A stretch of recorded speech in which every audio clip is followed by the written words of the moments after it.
Welcome back. This is Sports Tonight on Channels TV. We're taking a look at all that is going down in your exciting, action-packed world of sport. You listen to Minister of Youth and Sports in Nigeria, Solomon Dalong, still asking questions as regards the appointment of the technical advisor for the Super Eagles of Nigeria.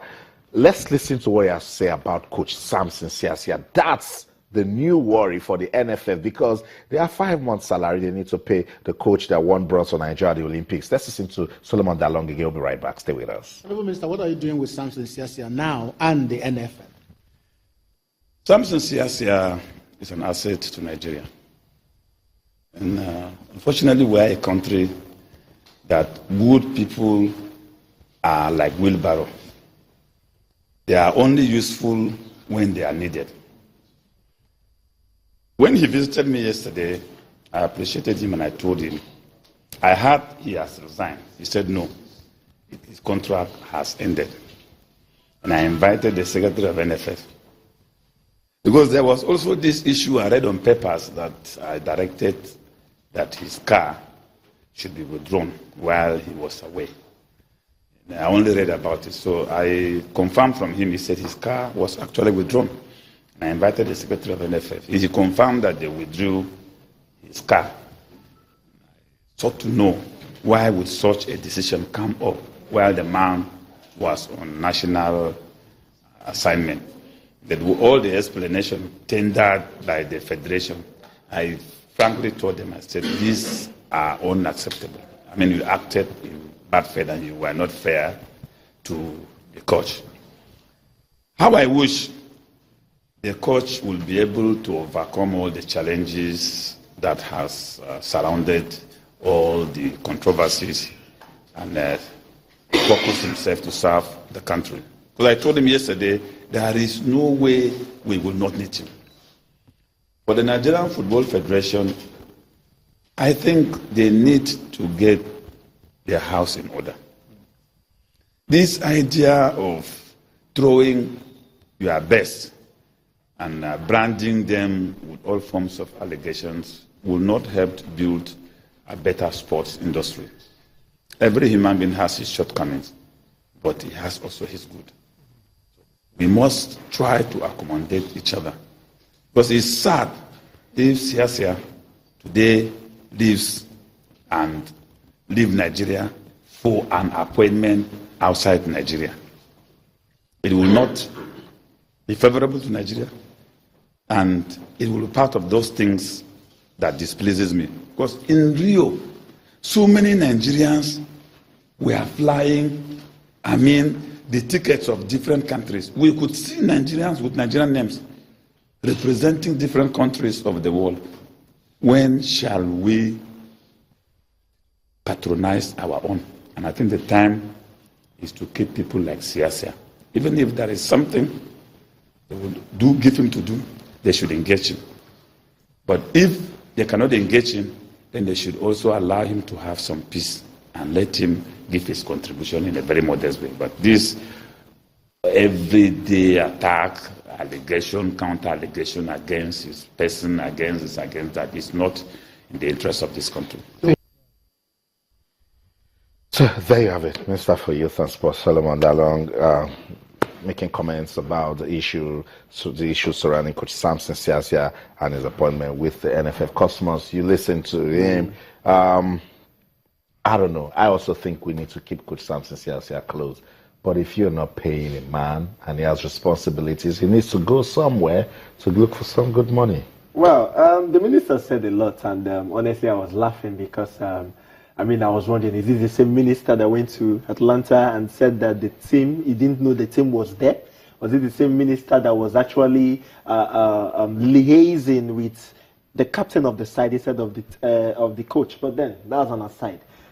He has pretty much said everything that most Nigerians would say, lame Nigerians would say on the street. So, as far as I'm concerned, he said something, and one thing that he said that is very important is that the Nigeria Football Federation should put their house in order.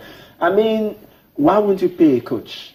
The officials of the Nigeria Football Federation, are they being owed their salary? That's $1 million question. So why owe a coach that has tried for this country? It would be a very wrong thing if these issues, all these shenanigans or all these hula baloos, turns to another thing, and there are talks and fight, counter allegations and allegations.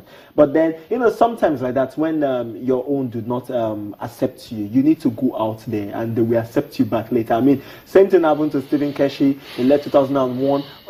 Left 2001. Years later, about 4 or 5 years later, he qualified lead 2-rated Togo to the World Cup. Even if he didn't go, went to Mali from there, did good things, and came back to Nigeria and did big things. So.